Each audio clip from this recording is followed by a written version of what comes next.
Au Myanmar, nouveau nom de la Birmanie, les hommes sont profondément marqués par le bouddhisme.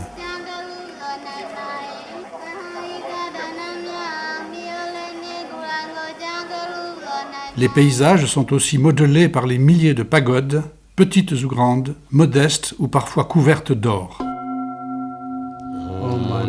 À Yangon, la capitale, une fresque représente Bouddha assis sous un banyan, où il eut l'intuition que la recherche de la vérité passait par la voie moyenne, entre luxe et ascétisme.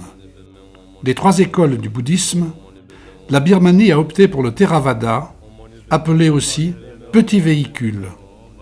Chacun doit œuvrer pour assurer son propre destin et atteindre le nirvana. Au début du XIe siècle, le roi Anavrata mit en place un gigantesque programme de construction de pagodes sur le site de Pagan, alors capitale de l'Empire, et lieu de pèlerinage pour le sud-est asiatique. 2000 édifices composent aujourd'hui ce site étonnant. De nos jours, le bouddhiste birman, pour une réincarnation dans une vie meilleure, doit accumuler des mérites grâce à de bonnes actions telles que recouvrir d'or pagodes et statues.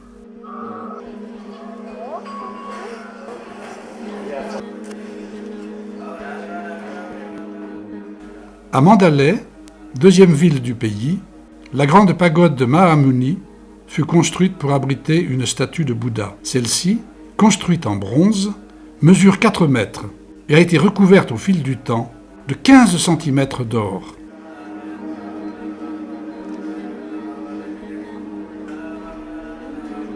Seuls les hommes sont autorisés à l'approcher pour appliquer les fines pellicules de métal précieux vendues par les moines.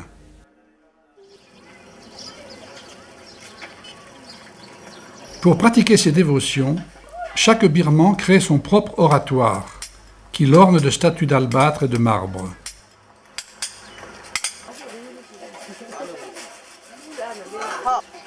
La réalisation de ces œuvres permet, tant aux fabricants qu'à l'acquéreur, d'accumuler des mérites.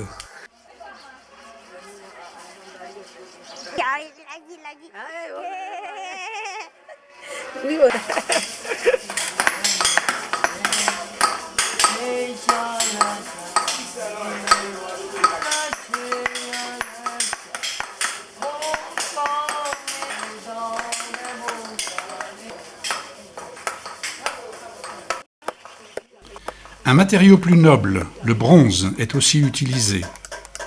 Les bronziers sont placés sous l'autorité d'un maître fondeur qui forme ses apprentis.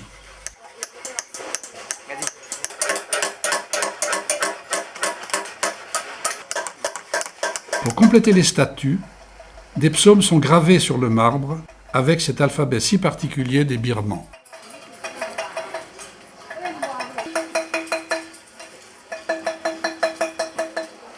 Le don est un devoir fondamental.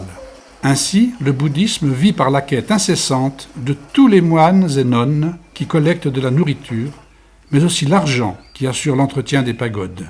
La collecte peut revêtir plusieurs formes. Le plus souvent, les moines pratiquent la quête directe dans les maisons et les magasins. Parfois, un cortège, accompagné d'un Bouddha en or, incite à l'aide d'un haut-parleur les passants à être généreux.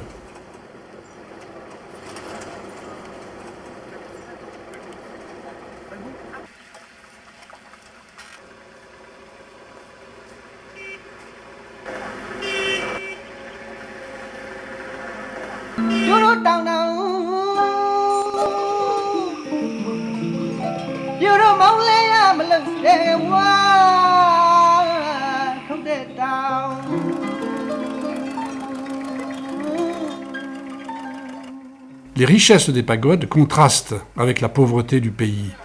Les ressources sont essentiellement agricoles. Les tâches manuelles sont assurées par les hommes et les femmes qui, pour autant, n'abandonnent pas leur joie de vivre.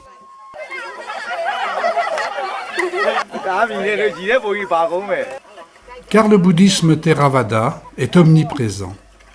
Il procure la force nécessaire pour traverser cette vie, où certes il faut se nourrir, s'habiller, se loger, mais qui n'est qu'un passage, une étape vers le nirvana, le suprême bonheur.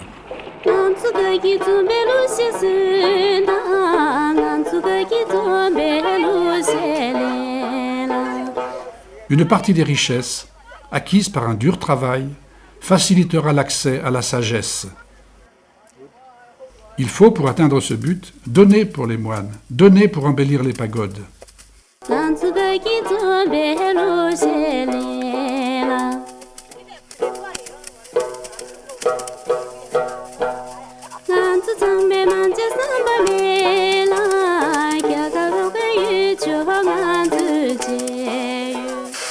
Une partie de cette belle récolte, couleur or, ajoutera quelques grammes d'or sur la toiture de la pagode voisine.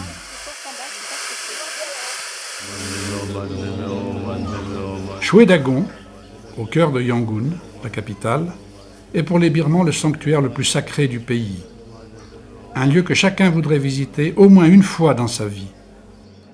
L'or du stupa central étincelle de 1000 feux et ensorcelle le visiteur.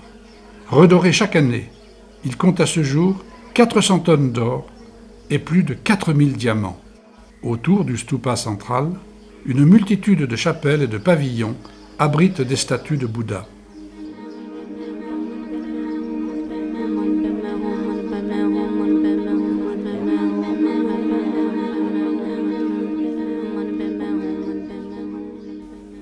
Dans ce haut lieu du bouddhisme, l'atmosphère se prête à une intense méditation. Oubliez le dur labeur et les difficiles conditions de vie. Ici, on est heureux. Car le bouddhisme est une philosophie du bonheur.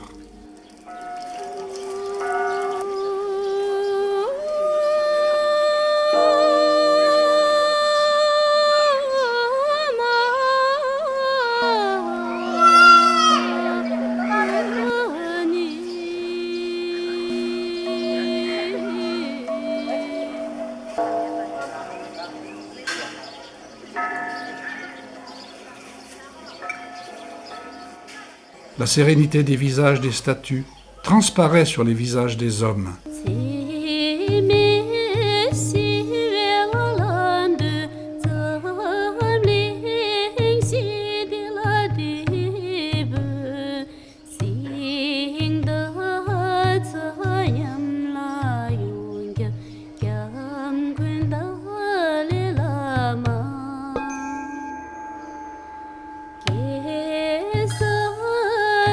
Au terme de ce pèlerinage, chacun retournera à son champ, à sa barque de pêche, transcendé, heureux, à l'image des Bouddhas.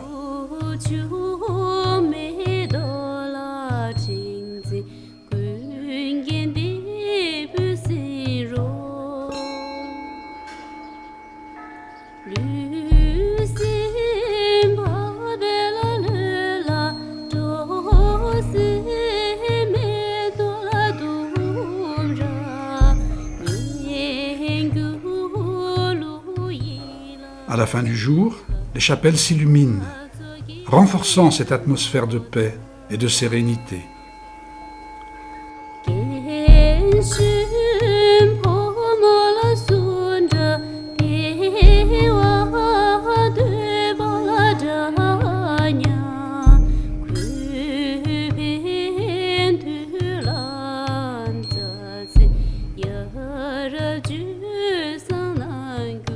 Le pèlerin, par sa venue, aura acquis tant de mérites qu'il se rapprochera du nirvana.